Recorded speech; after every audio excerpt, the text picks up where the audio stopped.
Okay, people, welcome to the 11th and final part of Detroit Greek and Latin's exposition of Tacitus Agricola. I hope you enjoyed this series of broadcasts, partially funded by our friend Justin DeHont of Quicken Loans, and I hope that people will consider making donations to Detroit Greek and Latin. We're a 501c3 public nonprofit to help us continue to bring this type of educational program to YouTube. So without any further ado, let's just jump right into Tacitus and finish this up. Okay, so this is the epilogue, or just the final bit of it. So finis vitae eius nobis luctuosus amicis tristis extraneis etiam ignotis que non sera cura fuit. Okay, that's pretty straightforward. So the end of his life was, to us, a mournful thing, a sad thing to his friends, and even to those who were outside of his personal circle, who did not really know him. It was, a matter of care. Non sine cura fuit. Okay? Vogus quoque et hic alud agens populus. Now, hic alud agens populus just means, who are concerned with other things. So even the common people who generally don't care about such matters but are, busy doing their own thing, et venti ta vera adonum. So the house must have become something of a pilgrimage site. People just walking by to see what was going on. Et per fora et circulos locuti sunt. So fora has to do with public places, and circulos just means in private conversations. So it was spoken of in both public, situations and in private conversations. Circulos. Okay.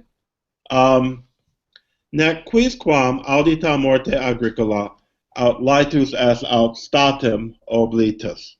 So, nor did anyone, when they heard, or once the death of Agricola was heard about, ablative absolute, were they either happy or did they immediately, forget it? Okay. Algebat, and this has to be impersonal.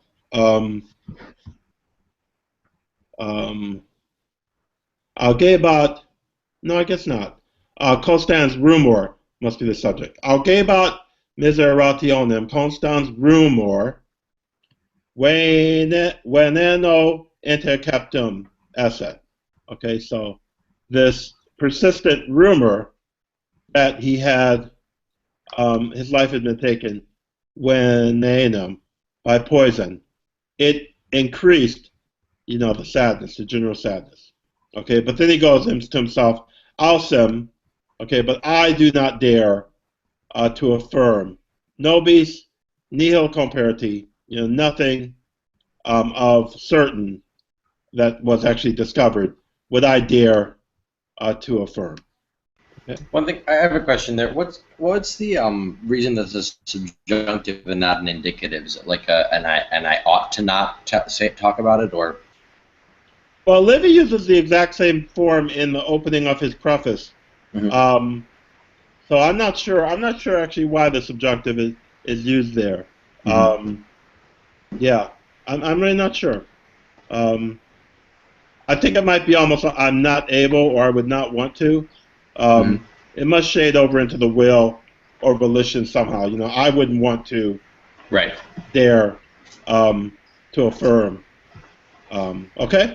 Mm-hmm. Ceterum, per omnem valetudinem eius, crebrius quam ex more principatus per nuntios vicentis. Okay? And I had trouble with this phrase just because I didn't know what the hell to do with vicentis, whether it was modifying nutios or principatus, whether it was genitive singular or accusative plural, but it's genitive singular. And Ogilvy explains that the point is that princes who regularly pay such visits of inquiry through messengers usually do not pay them so often. Okay? Oh, no, so I guess that does make it accusative. Okay? Okay. Wait, I'm not even sure about this.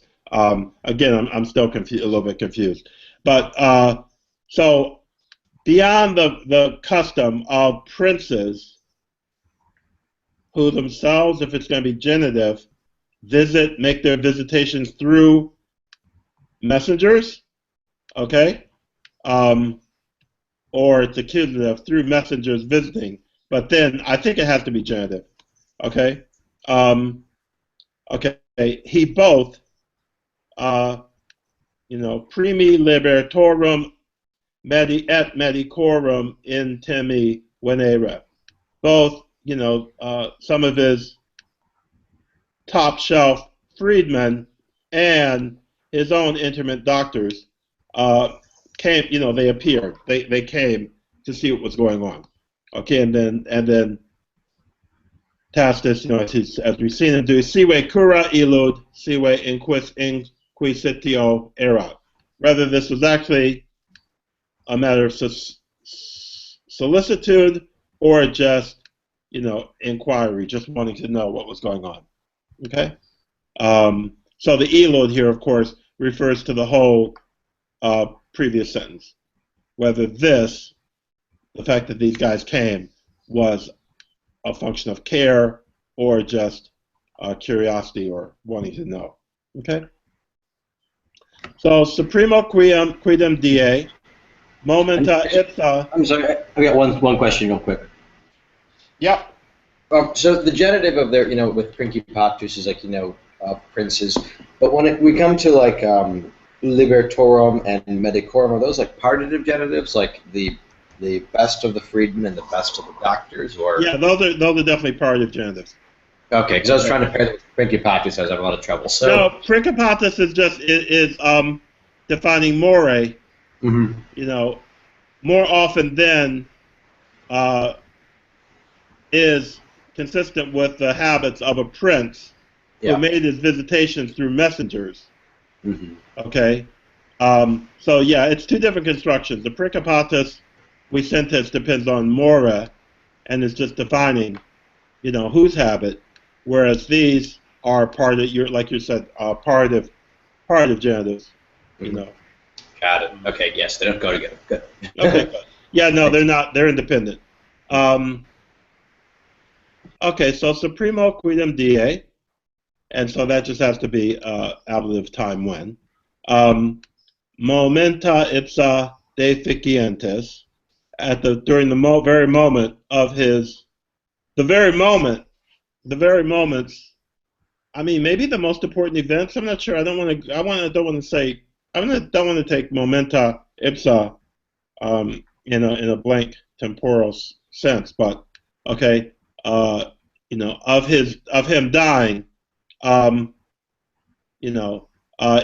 constabat. It is agreed that it was announced that the ipsa momenta was announced per dispositos cursores. So Domitian actually sent or stationed a relay of runners to bring the information to the palace. So he was obviously waiting for this news. Okay? I'm sorry, another question. Is it typical to have an imperfect to have just like a general statement? Because I would have expected perfect, like it is agreed that. No, I mean it doesn't. I don't think they. I don't think that a lot of times I just don't think it matters that the imperfect can be a default. Mm-hmm.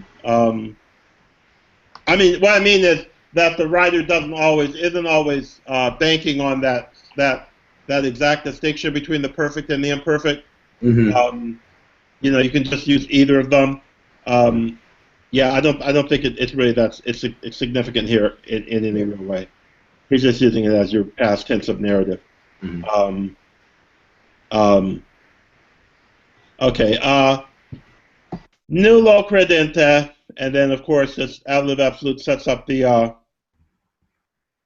verb of speaking. No one would have believed, or the indirect discourse, that's thus to have accelerated the news, quae tristis audiret. What thing he heard as a sad thing. So the quae, so this quae is accusative. Okay, going back to I guess momenta ipsa. I'm taking it that way. Okay, a thing which he was, going to hear sadly. Okay, and there I guess I'm just trying to think. I marked it as subjunctive with the coloration, but it must just be, characteristic, or, the sort of thing that you wouldn't be in a hurry to hear, the sort of thing which you're going to hear sadly. Would that be sort of like it wouldn't be an indirect question, like what sort of thing a sad person would hear? No, I think it's just, the relative forming, being as a noun clause. Right, relative, right. Yeah, oh yeah, it's definitely relative. Okay. Well, it's also an indirect statement. Why do you say that, Paul? Ad celerari. Nuntiata ad celerari, quae tristis audiret. I agree with you. It's characteristic, but it's a dependent clause in an indirect statement. Oh yeah, that makes sense. Yeah, that makes sense. That would. Hey, thank you, Paul. It is. I mean, just the very fact that it's a dependent clause in an indirect statement can account for the subjunctive. I think we've ran into that a couple of times, haven't we? When we're trying but I don't disagree with you. It seems to me that the characteristic idea is equally forceful. Okay, good. Yeah. But, okay. You're the big grammarian, so what do you say? Which one is the definitive reason for the subjunctive? If you had to go with it, would you say the means? I would actually go for the characteristic, because that is the defining thing here. He's making this general statement. True. But then you have that grammatical, hardcore grammar idea that any dependent clause in an indirect statement goes in the subjunctive, and so. Well, it could be what they call double determination. Yeah, absolutely. I agree with you. Your wife shot you, and your dog bit you. You died a horrible death. Okay, double determined. And that one thing too with tristis, is that nominative, or how exactly? Yeah, no, tristis is adverbio, actually modifying Domitian, the sort of thing he would hear sadly. Right.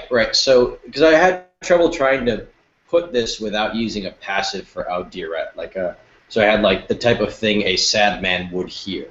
No, that's why I said that quae is accusative. So quae is the object of audiret. Right. Which Domitian would hear sadly then. Right. So this is a good case of the adjective being in the predicate, where we have to translate it as an adverb. Yeah, well, is that right. tristis going to Domitian, or is it going to the nullo credente? No, I think it has to be Domitian, because isn't the idea the fact that something thusly, news thusly hurried, isn't something that a sad person is trying to hear? He wants to hear it quickly because it's obviously not going to make him sad. Is that right? The idea is that if you're, the last thing you want to hear is the sad news. You don't want to. You're bracing yourself against it. You don't want to rush to bring it to you. So that's the whole. So hold on. So let's just go back for a second. So he has this, but on the final day, it was agreed from Stabat that that that the moment of his dying was broadcast to Domitian through these stage runners, okay? And then he gives you just this idea, I mean, because he's trying to build the case around the fact that he was actually poisoned, okay?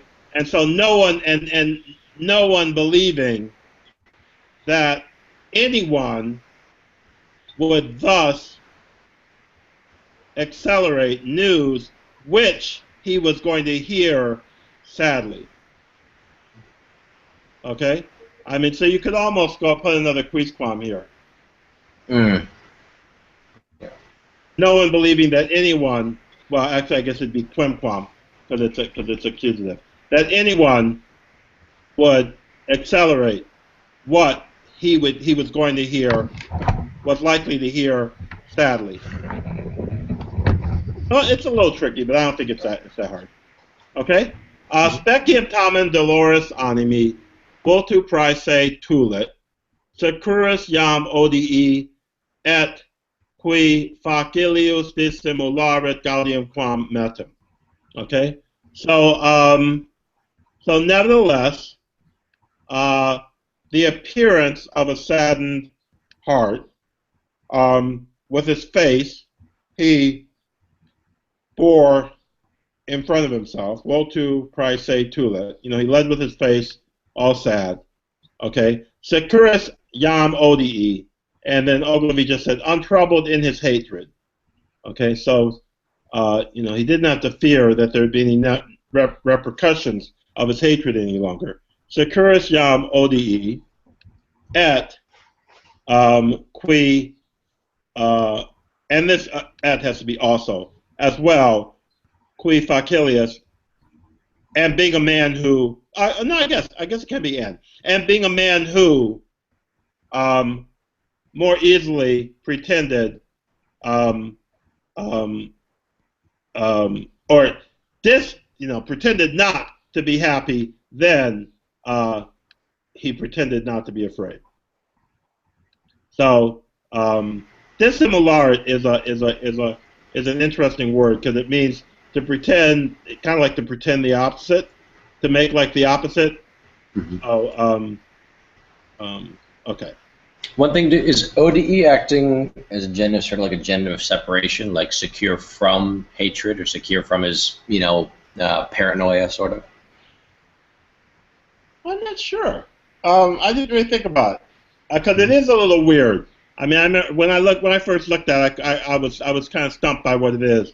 I don't think because when they do separation, that's what the ablative, Justin.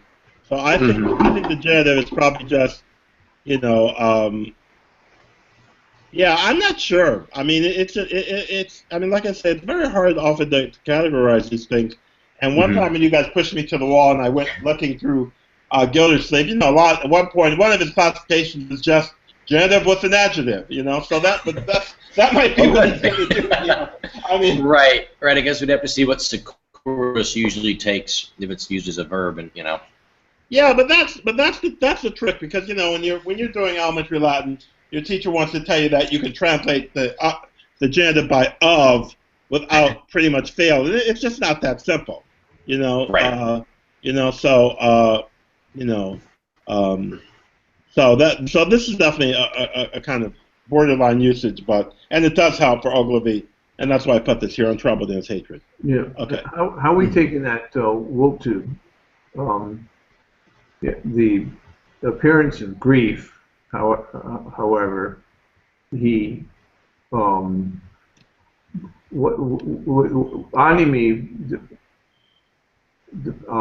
is depending on Wiltu, is it not? No, I took anime and Dolores to be. Oh, I get what you're saying. Okay, speciem Dolores. Huh. Speciem Dolores. So you want anime and Wiltu to go together, Paul? Well, I'm not sure. I'm not understanding why it would. And So in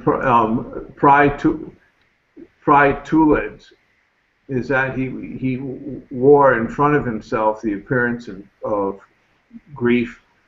I don't really get that. Vultu animi.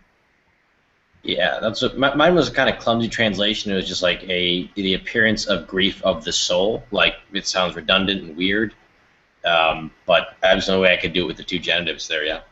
Hold on, let me see if any of my commentary actually pulled apart this expression. Give me 1 second to get to the chapter.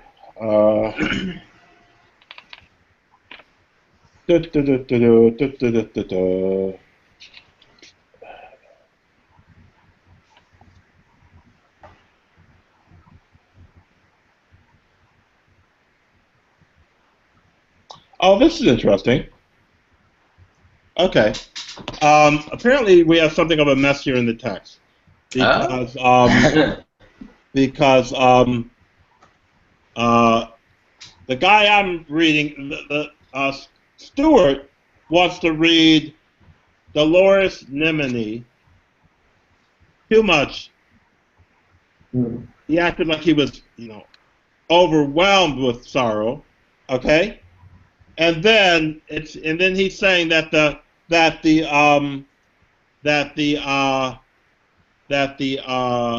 manuscripts actually read animo vultuque. That's Two Tone's got one of those versions in here too. Okay. So what is your editor actually print? So they ended up with it was, I think, the same as you've got. Let me just find it up here. With let's see, Doloris animi vultu, and then they have some of the other ones as just animi vultu, or animo vultuque, or even habitu vultuque. Okay. Mm-hmm. So I don't think we need to be too worried about it, because obviously something is going on. I'm just looking what Ogilvy says.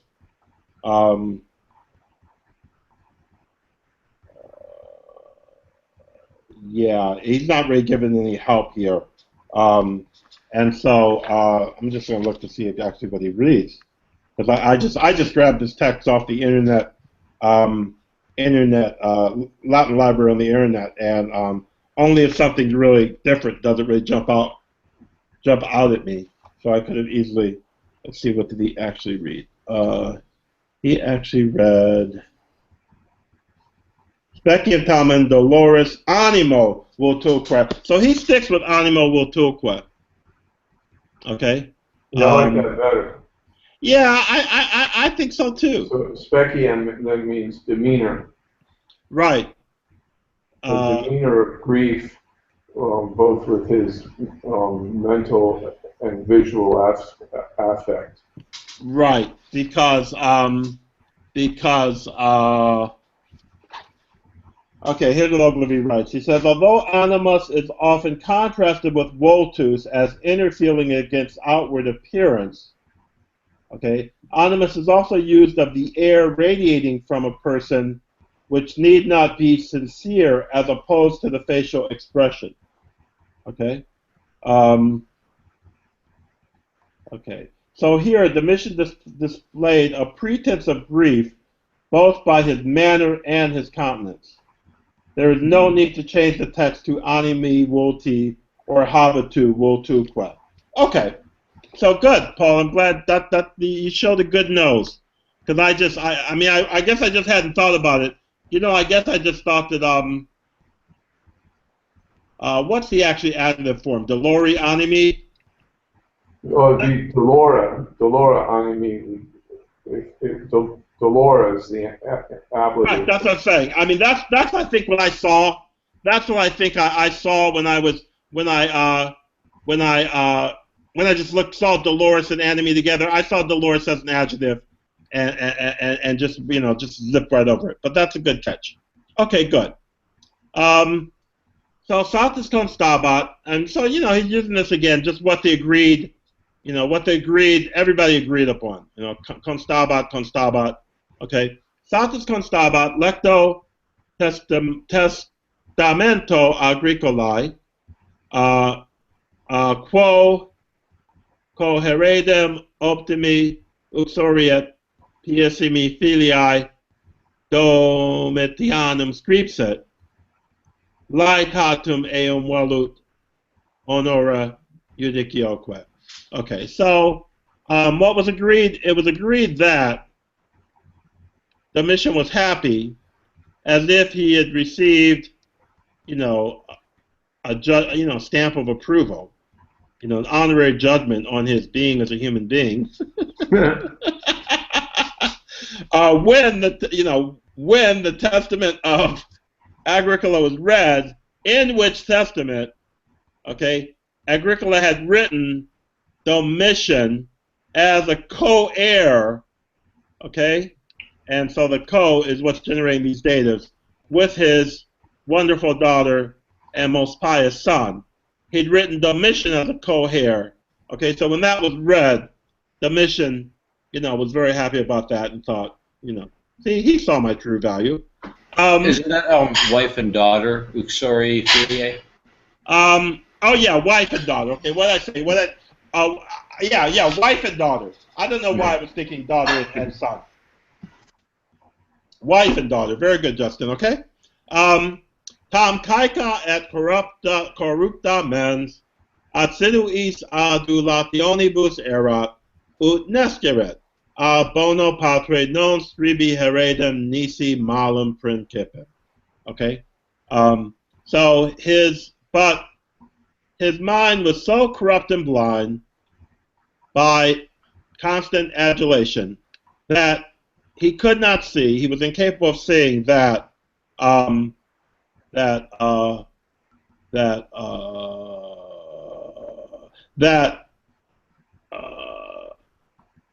only a bad prince would be written as an heir. That by a good man, only a bad prince would be, designated as an heir. Okay, so the Nisi nome's a little hard to navigate, but it'd be helpful to put in an eum there that he didn't know that he was not being written as an heir by a good father unless he were an evil chieftain. Or he's frozen, guys. Okay, we're back. We froze up for a second there. Paul, what was your point? If you have an eum there that he didn't know that he was not to be written in heir by a good father unless he were a bad emperor. Yes. Okay. By a good father. Yeah. So yeah, if we were to spell it out, we'd need something like no one but a bad prince would be written heir. But we've kind of gotten used to it by now. Okay, yeah. Good. Okay, so Paul, why don't you read through this first little bit for us? These are pretty straightforward. Okay, good. Here we go. Finis vitae eos nobis luctuosus amicis tristis extranei setiam ignotisque non sine cura fuit vulgus quaque et hic aliud agens populus et ventita vera ad domum et per fora et circulos locuti sunt nec quisquam audita morta agricolae aut laetatus est aut statim oblitus algebat miserationem constans rumor veneno interceptum novis nihil comperti ad firmare ausem caeterum per omnem valetudinum eus Crebrius quam ex mora principatus per nuntios Vicentis et libertorum primi et medicorum intimi venera sive cura illud, sive inquisitio erat. Supremo quidem die, momenta ipsa deficientes per dispositos cursores nuntiata constabat. Nullo credente sic ad celerari quae tristis audiret. Speciem tamen dolores animo vultuque praese tulit, se curas iam odii, et qui facilias dissimularet gaudium quam metor.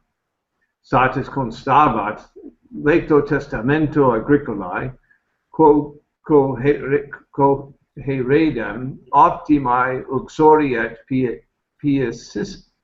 piistimae filiae, Domitianum scripsit, laetatem eum velit honora judicioque. Very good. Okay, last little bit. Tam caeca et corrupta means ad siduis adulationibus erat, ut nesciret ab bono patre non scribi heredem, nistimalum principe. Okay, very good. Okay, so now he does it all summing up. Okay, natus erat agricola I'm sorry.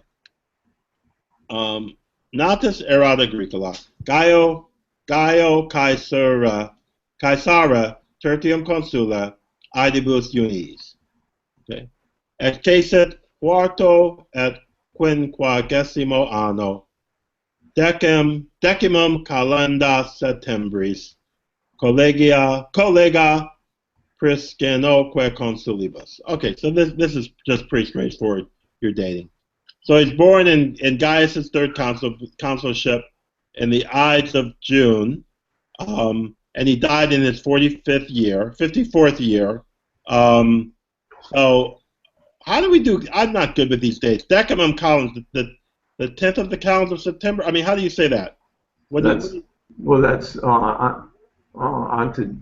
ante diem decimum calendas Septembris, the 10th day before the calends of September. Very good. Okay, good. Thank you. 10th day before the calends of September's. Okay, when these two fellows were consuls. Okay. Okay. Quod si habitum quoque eus posteri noscere velent, decentior quam sublimior fuit, nihil impetus in vultu gratia oris supererat. Okay. So, but if his appearance as well,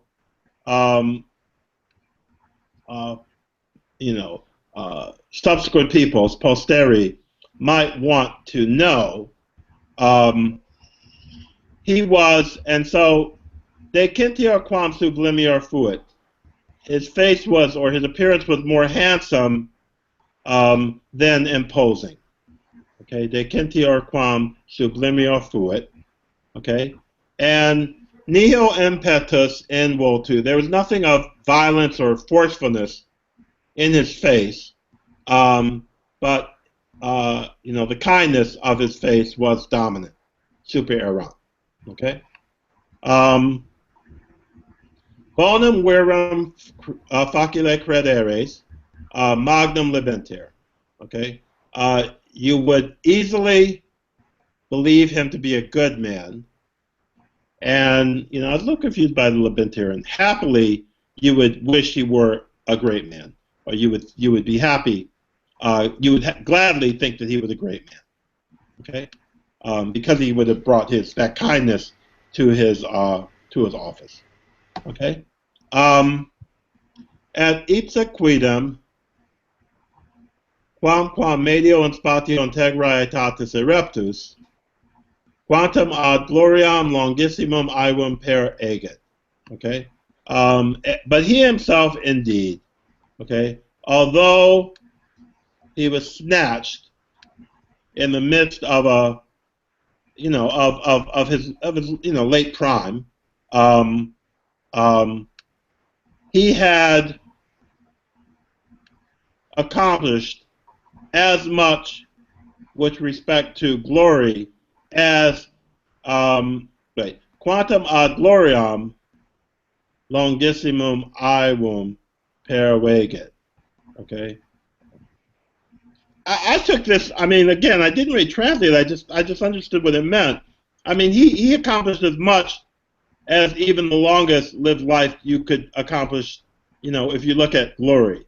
Um, you know, so quantum per agit, tantum. If we were going to make it full, tantum longissimum ium. Okay. So he accomplished as much with respect to glory as would a very long life. Um,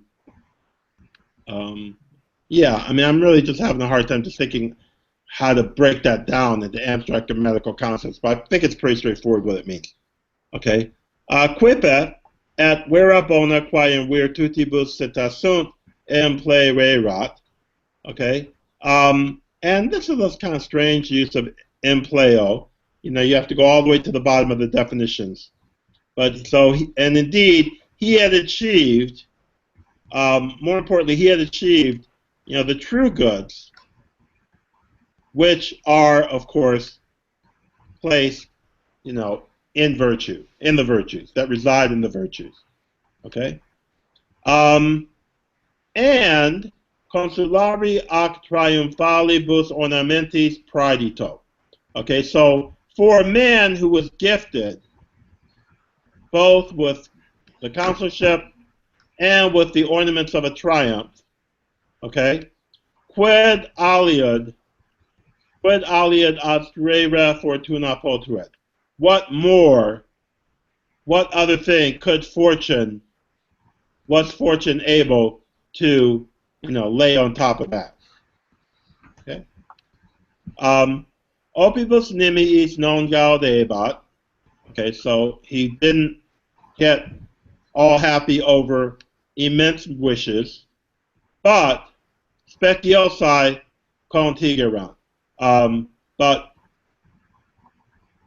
his riches, his wealth, you know, attained, or I guess, wait, I'm trying to think what would be the,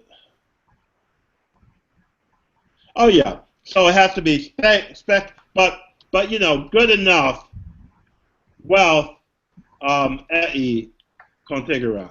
You know, he attained a wealth that was, you know, good enough for appearances. You know, he didn't need excess. Okay. Filia atque uxora superstitibus potes videre, etiam beatus, in columne dignitate florente fama salvis ad finibus et amicis, fortuna effuisse. Okay. So he was able to seem, okay, wait, I'm totally confused here. So this has to be an ablative absolute, I guess, eh? Yep. His wife and daughter having survived him, he was able to seem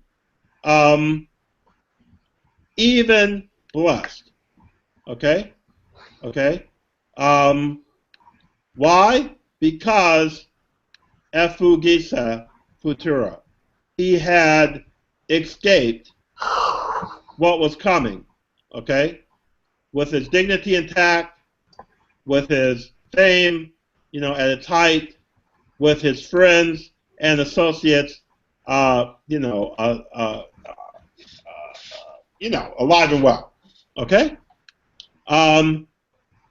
Nam sicut ei non liquid durara in haec beatissimi cycli lumen, ac principem Trajanum videre, quod augurio voltisque apud nostras auris o menabatur. Ita festinatae mortis grande solacium tulit, e vasisse postremum illu tempus. Quo, okay, I'm going to stop there because this just kind of gets kind of long. Okay, so for sicut,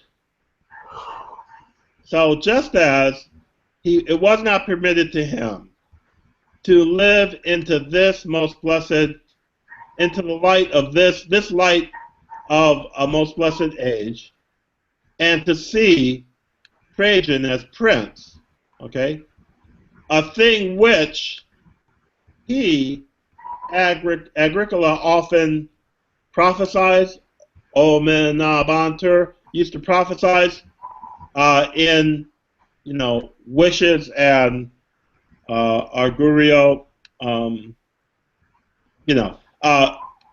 within our hearing, apud nostras auris. Okay, so just as on the one hand he didn't endure to see Trajan. Okay, so I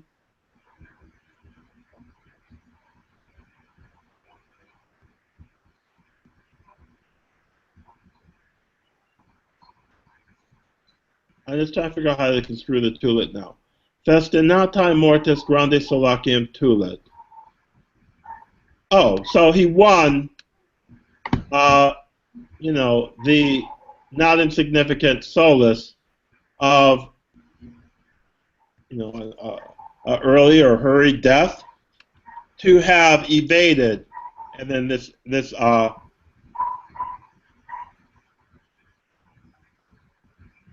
to have evaded, these later times, or that later time, okay, during which Domitian, non jam per intervalla et spiramenta temporum, okay, not in stop-and-go fashion, and I guess spiramenta, I didn't even look at this, but it has to do something with like taking breaths in between, okay, sed continuo et velos uno icto, and as if with one blow, laid waste, exhausted the republic.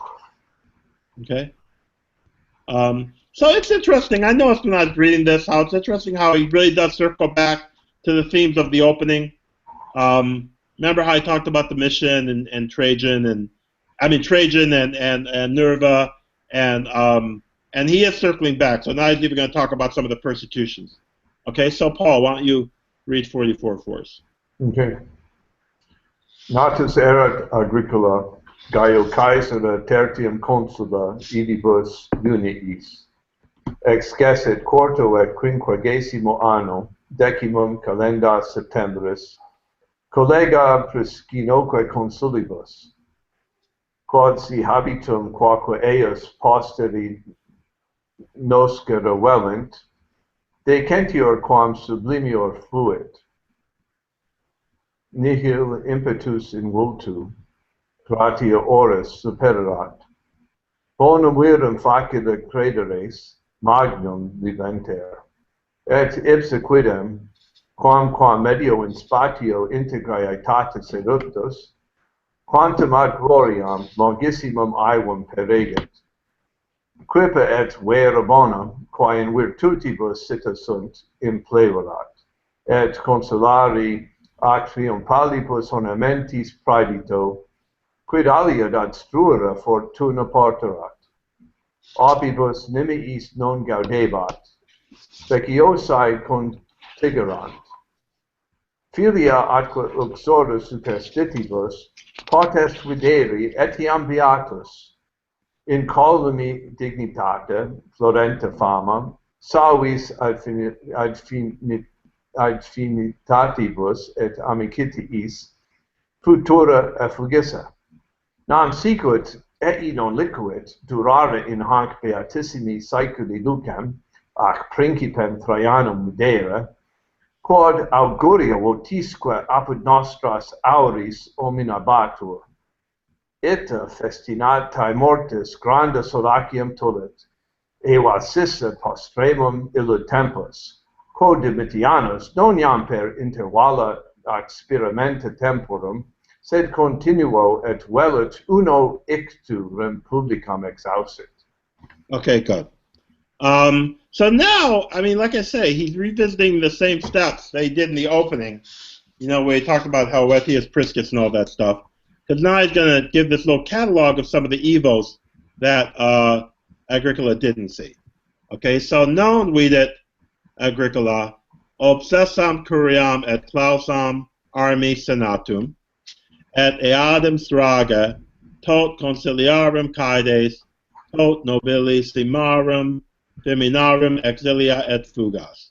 Okay? So, you know, he didn't see, and you have these 5 accusatives, he didn't see the Senate House besieged. He didn't see the Senate closed by armed soldiers. He didn't see in one and the same slaughter the death of so many consular men and the flight and exile of so many noble women. Okay, so this adjunct is you know still at that time, you know when he died, still Carus Metius was valued at just 1 victory. Now I didn't know who any of these fellows were, but Ogilvy gives good notes. So this Carus Metius guy was a famous delator, the accuser of Senecio and of Phania and of many others. Okay, okay. So you know, right at this point, he'd only had 1 victory. Okay, at intra Albanum Arcum, and Albanum Arcum is Domitian's private residence. Sentia Messalini strepebant. So this guy Messalini was Lucius Valerius Catullus Messallinus, an ordinary consul with Domitian in 73, a famous blind accuser, eloquently described by Pliny and Juvenal. Okay, and I guess Juvenal calls him a mortifaire, a death bringer, etc. He died apparently before Domitian. His family was perhaps connected with the poet. Okay, so and Ogilvy's full of notes here. I mean, I've never really read Pliny's letters, but in this section, Ogilvy's notes are full of parallels to Pliny's letters. So you know that's the world that you enter into if you grab the silver Latin by the horns and really go for it. You know, you have Pliny's letters out there. You've got a lot of good stuff. Pliny, Juvenal, a lot of good stuff, which I pretty much neglected.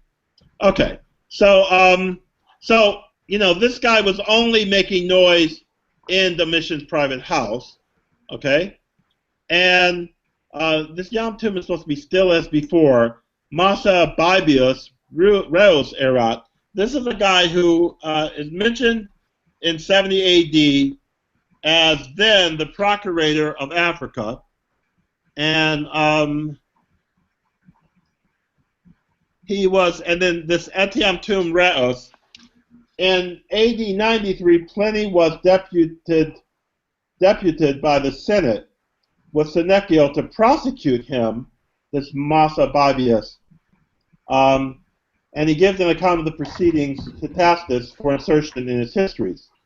Okay, he was condemned, and his property was confiscated, but he turned upon Senecio with a charge of impietas.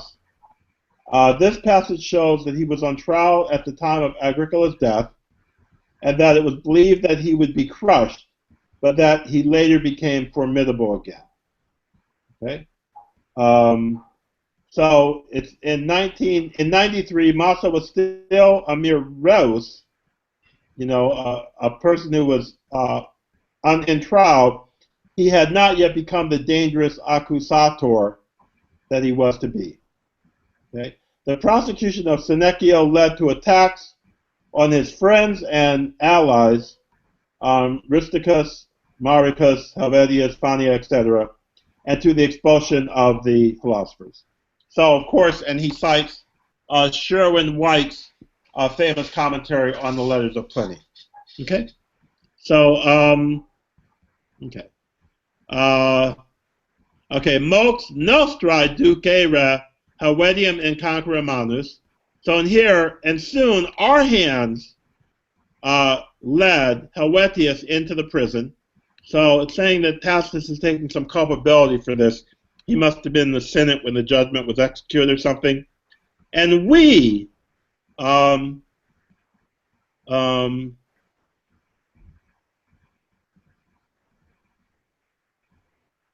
Okay, I'm confused by the recess. Okay, and I'm confused by this singular here. I really want a plural. Let me just make sure I didn't. I know I had to fuss with this because there's something wrong in the text, and let me see if I just did if I got the right thing even.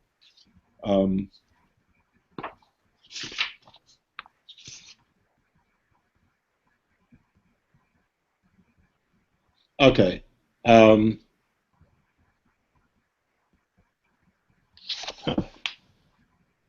Okay. Nos vicet afflixit. Okay. So they had afflixit in the pointed brackets that it needs to be supplied, but I'm still not seeing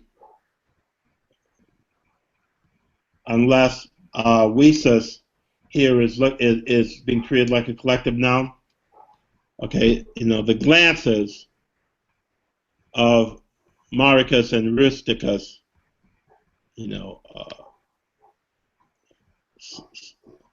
afflicted us. Okay, we nos perfudet. Yeah, I'm not.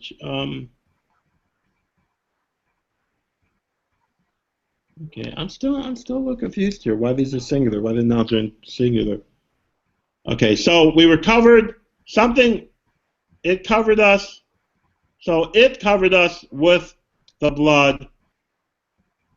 Oh no, Senecio is nominative. Okay, I was confused for a second. Okay, so Senecio covered us with his innocent blood. Okay, and then like I say, this afflixit here is just a little problematic. Let's see very quickly. Okay, so visus means either the appearance of Maricus and Rusticus, or the look which they gave us. The latter is probably correct, since a positive makes a better balance with Senecio's blood. In any event, a verb seems to have dropped out. It is impossible to assume a zoigna with perfundit. The context demands a sense such as put us to shame or wounded us, but there is no means of deciding what the missing verb was. Okay, so adflixit, Reichenstein and Anderson's De Honestavit are the best proposals, and then of course there are some other ones. Okay. Okay. So I'm still not clear what the subjects are of these singular verbs. Are people with me? Oh no. Okay. The subject here is clear, Senecio, but can visus just be singular? The look of them, afflicted us, put us to shame. I guess that has to be it. I don't know why I wanted to make this plural. I think I was being over literal, as there would be multiple looks. But whatever, a verb has dropped out, and that's the best candidate. Okay. Nero tamen, and I thought this was a little bit digression, just to kind of like, I mean, maybe not. It just feels like, okay, why is he all of a sudden bringing Nero in as a comparison? But he does. Nero tamen subtraxit oculos suos, usat quae scelera non spectavit. Why do I laugh at these things? Okay, Nero, however, turned away his eyes, and he ordered wicked things done, but he didn't look at them. Okay, but praecipua,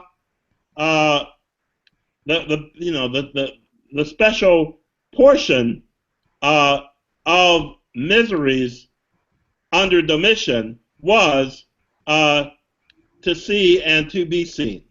Okay, that you were actually, I don't know if you guys, Adolf Hitler looked at home movies of the people who were in the Valkyrie plot against him. He looked at home movies of those guys being hung, with piano wire. in some horrible basement of the Gestapo. He had home movies and would sit there and laugh. Okay, so that's what Tacitus has in mind here. So Nero tamen substruxit oculos suos usit quae scelera non spectavit, praecipua sub Domitiano miseriarum pars erat videri et aspici. Okay. Cum suspiria nostra subscriberentur, when our very whispers, okay, were noted down, and when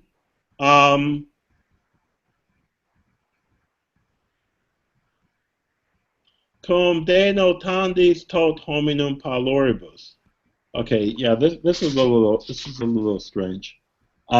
When that savage face, crimsoned with the flush, by which he made himself proof against all token of shame, marked out without wincing, or literally was equal to marking out to his agents so many pale cheeks.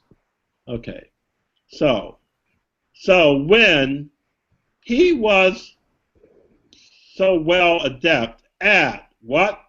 At marking out the pale cheeks of so many men.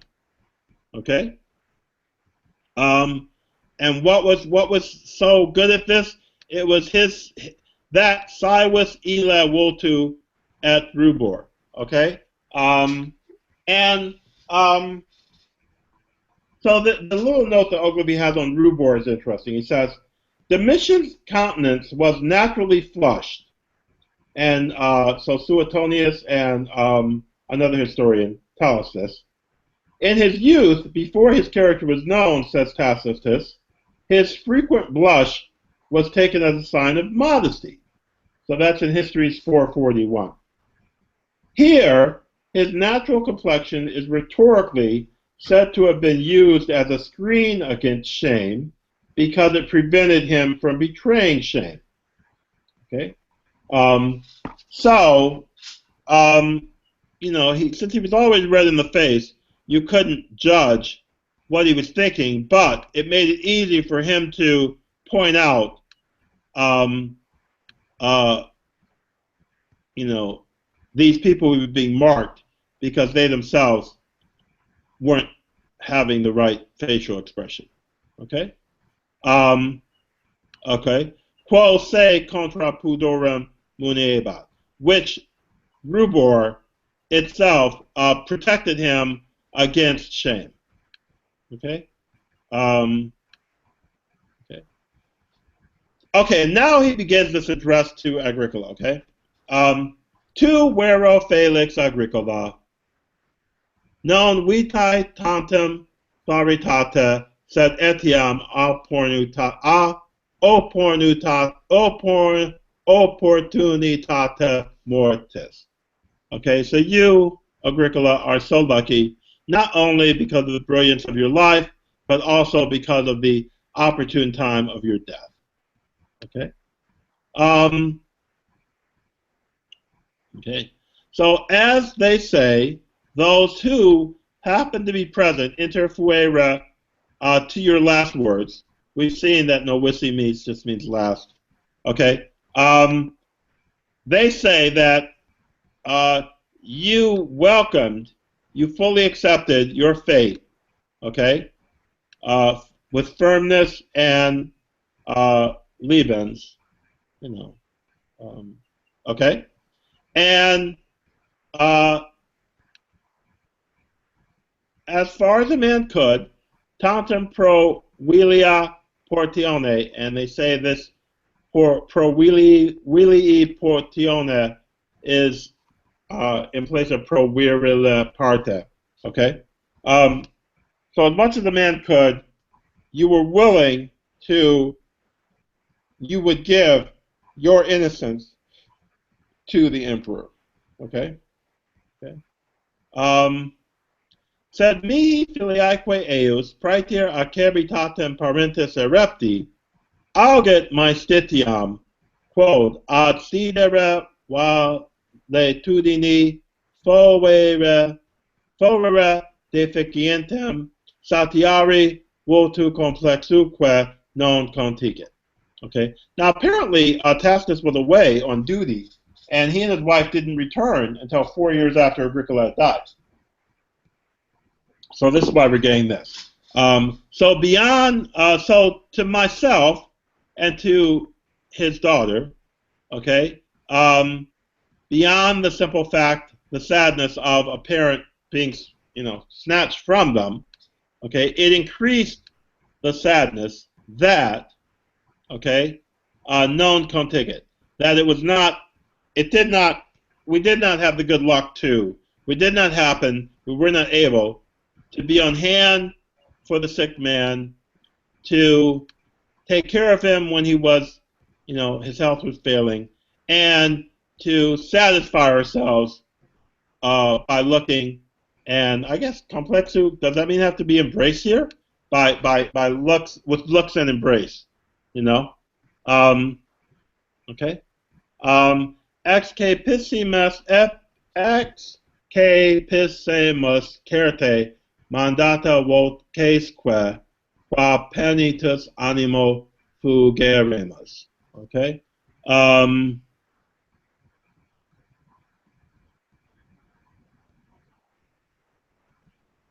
Oh, okay, yeah, okay, there we go. I was just confused by the subjunctive. It's the past contrary to fact. Certainly we would have received, okay, orders and, statements that which he was playing over in his mind, deeply in his mind. I mean, you can imagine if you were dying and your daughter's far away, your son's far away, you're thinking what you would say to them if they were there. Okay, so that's why you have this pluperfect subjunctive of the contrary to fact past. We would have heard these things, which no doubt he was putting together deep in his heart. Okay? Noster hic dolor, nostrum vulnus, nobis tam longae abscientae condicione, ante quadrinium amicis est. Okay? This is our sadness. This is our wound. Okay?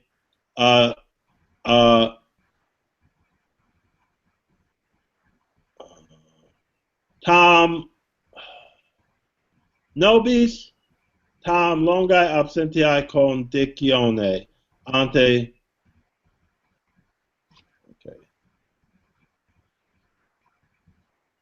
Okay, let me look how this goes again, because I guess I'm just getting a little tired, guys. I had a long day. Usually I take a nap, but I had to go out and run errands and had a doctor's appointment and totally forgot about this actually.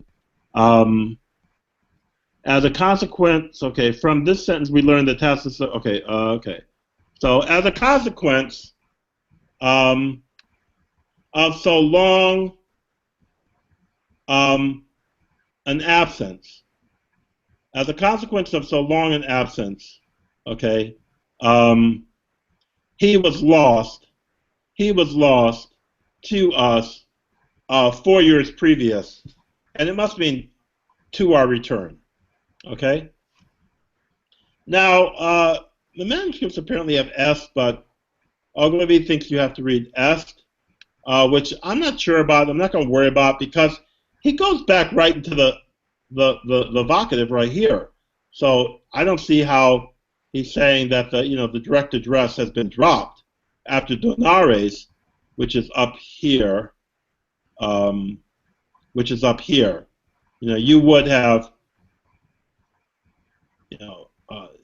as far as you could, as far as a man could, you were offering your innocence to the prince. Okay. But whatever the case, whether you read est or s, okay, he does resume the direct address here. Okay, so omnia sine dubio optima parentum ad sedente amantissima exorba superfuere honore tui. Okay, but without a doubt, okay, all things were superabundant with respect to your honor, because best of parents, your most beloved wife was on hand. Okay. Nevertheless, you were, mourned with too few tears. Okay. Et in novissima in Luca de sideravere aliquid oculi tue. And here I was confused as to what this actually meant. Okay? And no one, they want to say de sideravere is expressed in unsatisfied longing, but no one wants to help me out here. And let me just get right there. Yeah, no one else wants to help me out here.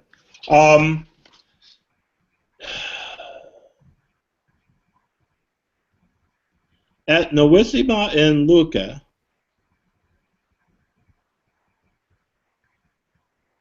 and then, like I say, I was confused by this oculi tui. I mean, it can't be your eyes. It can't be a possessive pronoun, nominative plural. I was thinking our eyes were longing with a desire, an unsatisfied longing of something of you, aliquid tui. I really am not sure what the heck is even going on here. Is the tui with oculi? Is it your eyes? Well, see, that's what I didn't want it to be. I didn't want it to be your eyes. I mean, like your eyes were desiring aliquid something else?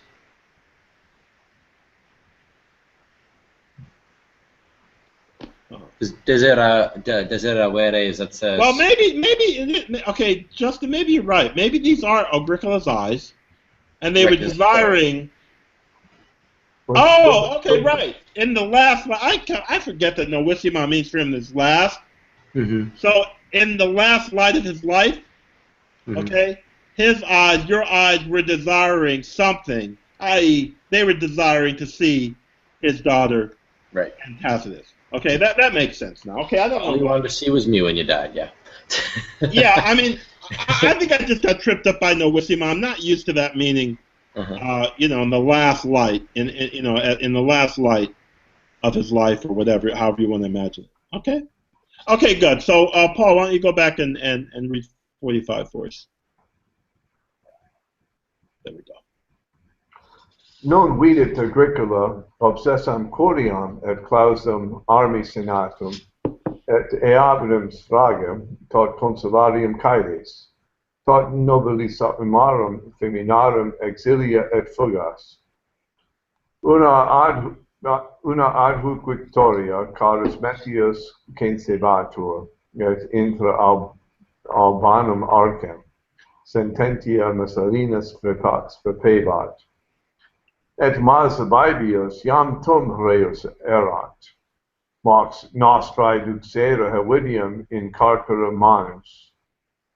Nos maurici rusticique visus, nos innocenti sanguina senecio perfudet. Nero tamen subtraxit oculos suos, musitque scelere non spectavit.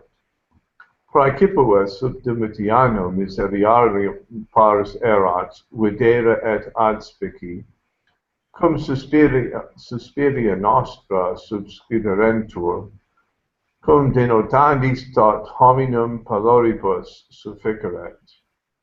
Servus illa vultus et rubor, quo se contra pudorem muniebat. Tu vero Felix Agricola, non vitae tantum claritate, sed etiam opportunitate mortis. Ut perhibent qui interfuere novissimi sermonibus tuis, constanzet libens fatum excit isti, tam quam pro virili portione, innocentiam principi donares. Sed mihi filiaeque eos praetera cervitatem parentis sedepti auget maestitiam. Quod ad sedere valetudini fovere deficientem, satiari vultu complexuque non contriget. Excepesemus certe mandata vocesque, quae penitus animo figeremus. Noster hic dolor, nostrum vulnus, nobis tam longae absentiae condicione ante quadriennium amisus est. Omnia sine dubio optime parentum, obsidente amintissima uxora, superfluere honori tuo. Facioribus tam in lacrimis compleratus est, et novissima in luce, desidera vera aliquid oculi tui. Okay, that makes perfect sense now. Okay, good. Okay, so this is our last little bit. Okay, si quis piore manibus locus, si ut sapientibus placet, non cum corpore extinguuntur magnae animae placere quiescas, nosque domum tuam ad infermo desiderio et mulieribus lamentis ad contemplationem virtutem tuarum voces, quas neque lugeri neque plangi faces. But if there is any place, we have to say reserved, for the departed spirits of pious men, okay, if, as it pleases the philosophers to say, great souls are not extinguished with the body, okay, then may you rest, peacefully, okay. Nos que domum tuum, okay. So we and your household, you call, may you summon, subjunctive, may you summon us, your household, from, the handicapped longing and from womanly laments. Will you summon us from that? May you summon us from that rather to contemplationem virtutum tuarum. Okay? Quas virtutes neque lugeri neque plangi faces. Which virtues it's neither right, religiously sound, to either bewail or to, mourn, beat one's breast about. Okay? Admiratione te potius et immortalibus laudibus et si natura suppeditet similitude colamus. Okay? So let us honor you with admiration, rather, and with immortal praise, and if nature, supplies what we need, may we honor you by imitating you. Okay? Okay? His verus honors ea conjunctissimi quisque pietatis.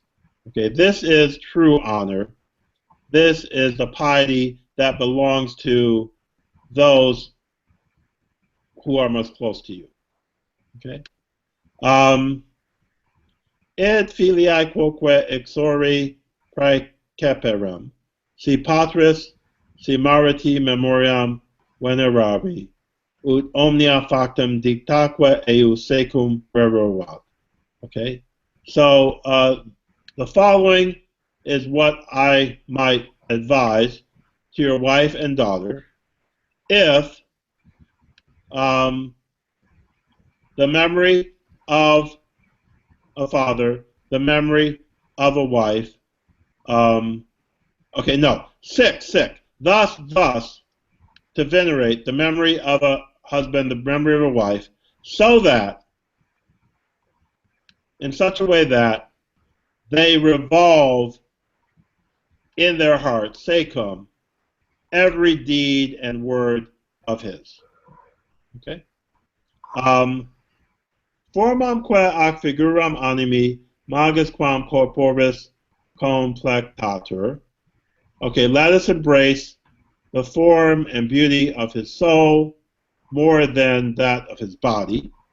Okay, non quia intercedendum putem imagibus quae marmora aut aere figuntur, sed vultus hominum ita simulacra vultus imbecillima et mortalia sunt, forms mentis aeterna quam tenere et expremere non per alium materiam et artem, sed tui ipsis moribus postis.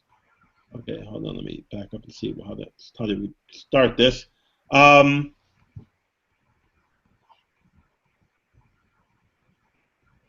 Oh, okay.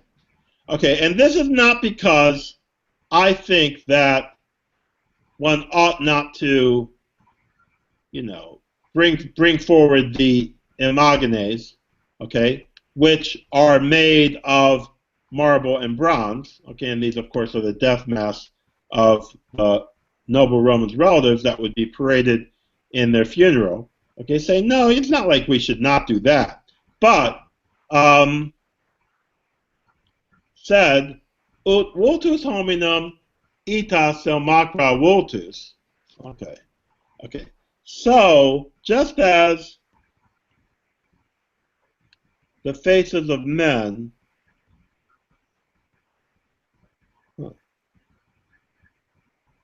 so the likelihoods, the representations of those faces. Wait, I'm a little confused here. Okay, they're useless and mortal things. Okay. Hold on, let me just look.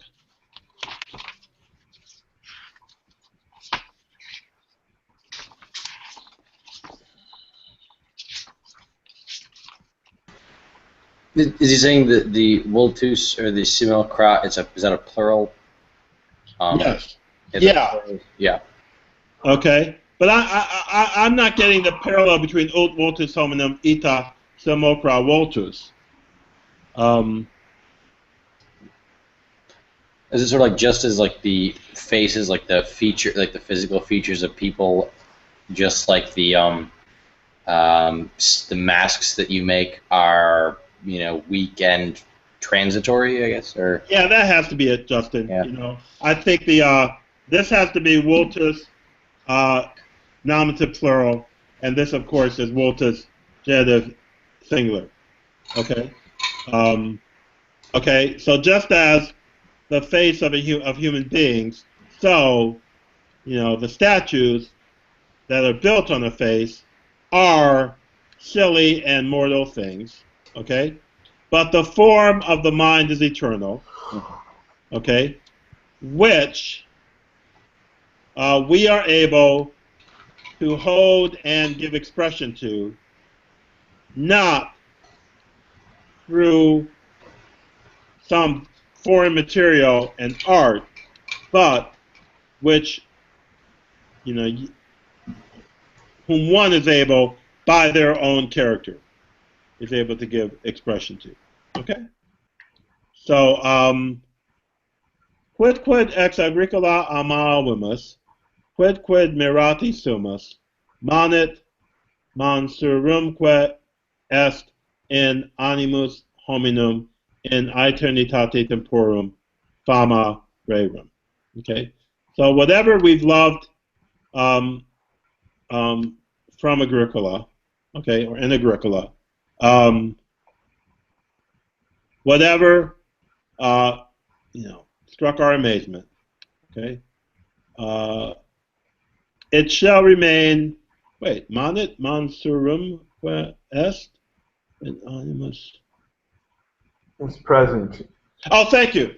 Thank you. It remains and it will continue to remain, okay, in the souls of men, okay, for all time, okay.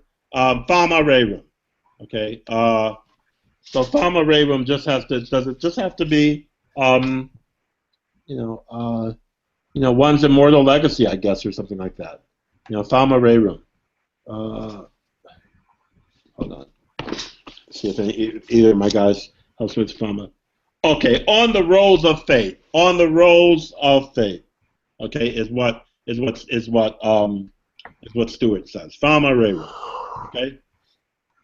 Now multos veterum velut ingloriosus et ignobilis oblivio obruit. Agricola posteritati narratus et qualitas superstes erit. Okay.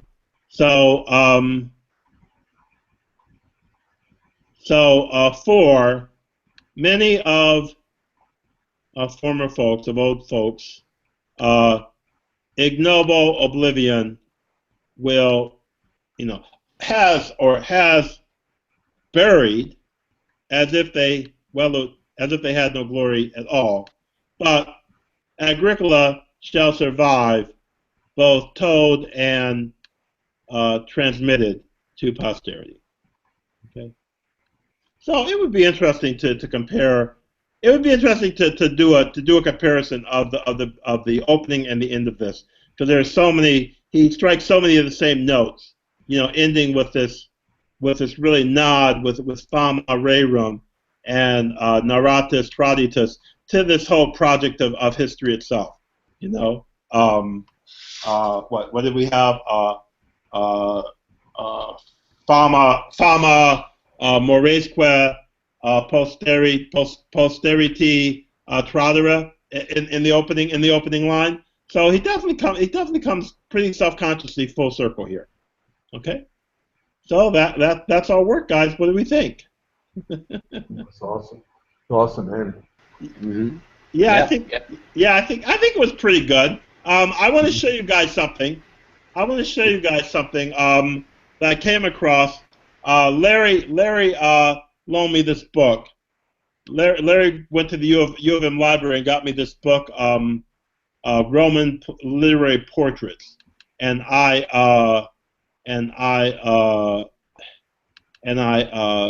got this quote the other day, and I just want to show it to you guys. Come on, open up. Okay, it doesn't. Okay, so and so it says here.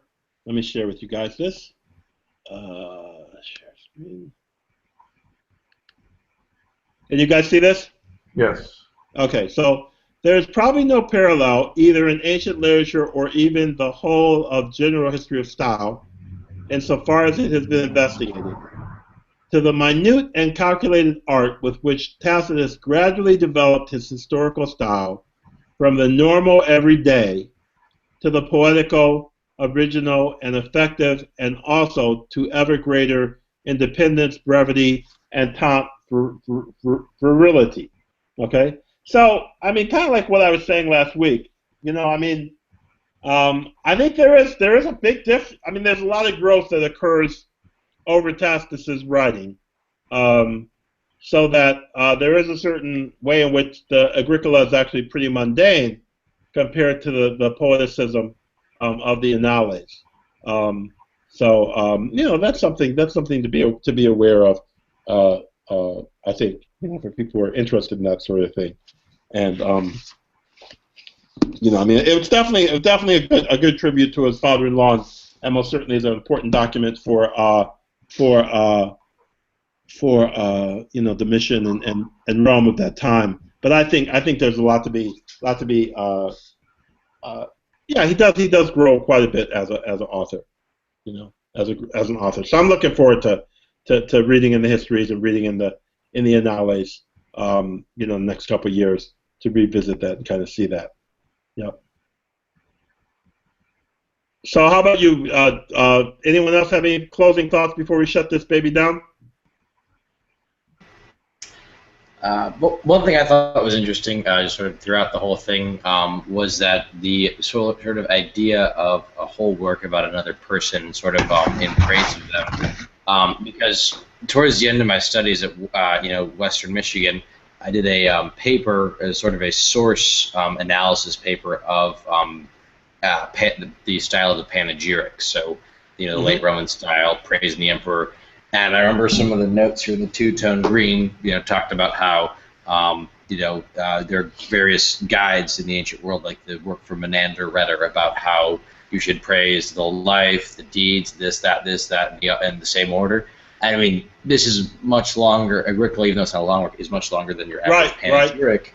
But you get the same structure of, okay, here's where he grew up, here's why it's a good thing, here's why it shows his virtue. And it's just sort of interesting that throughout the years, it's sort of stayed, not necessarily the same, but the same idea was there, that you have to sort of structure your work so that your audience can, get on board with them right away. Yeah, I think this works very effective, because we do have the, just the fact that he's writing about his father-in-law, I think makes it, it's an act of pietas to begin with. It's not just some objective historian who's writing about some stranger or someone he's heard of. I think that gives a level of interest, additional level of interest, just as the relationship between the writer and the subject. Yeah. What do you think, Paul? Well, particularly the strength of character that Tacitus sees in Agricola, and the reverence for things of the mind, as opposed to the triviality of so much appearances. That really, the end is really powerful to me. Yeah, I agree. I like that bit where they talked about, he just went around with 2 or 3 people. He walked, he didn't dress up fancy. He didn't have to have this huge, following when he went outdoors and stuff. And people, you'd look at him and not even know he was a famous guy. Yeah, I think it's definitely a very, very convincing portrait as far as him trying to make his point that, even among bad princes, you can be a good man.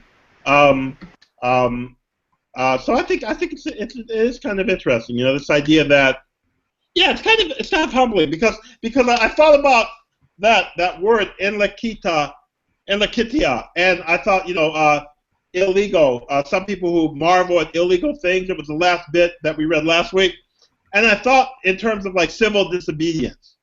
You know what I'm saying? A person who does civil disobedience and then like pats themselves on the back because they're this rebel spitting in the face of authority. Whereas I think Tacitus is saying, yeah, well that's showy and it might give you an ambitiosa mores, but it takes a lot more restraint and humility to actually just work within a corrupt system and to do your job. Do your job and to do it well, despite the people around you. I remember the case of like Harry Truman.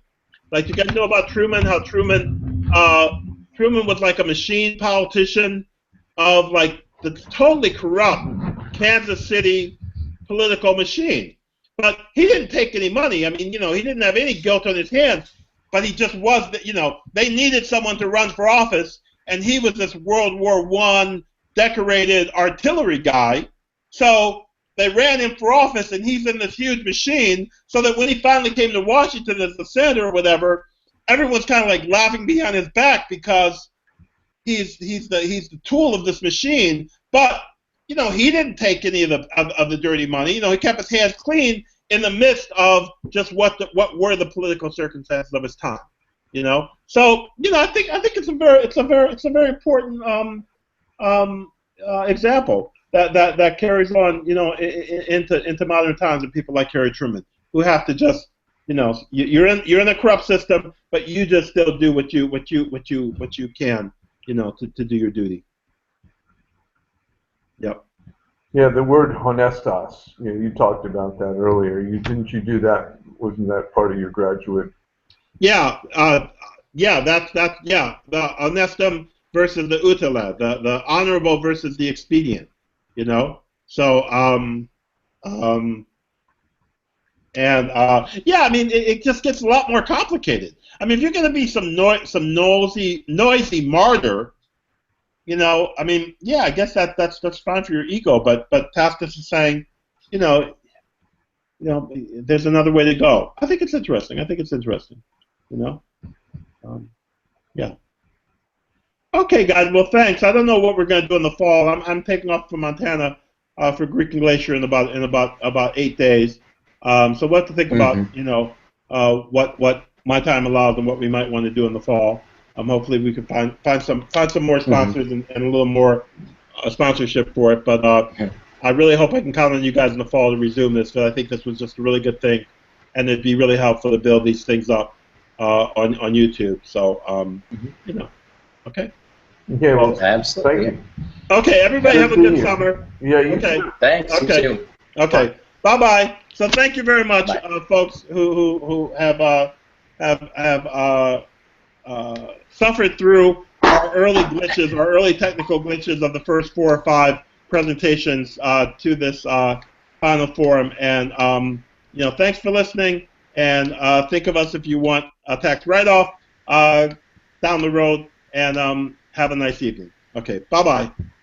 Wally. Wale, exactly.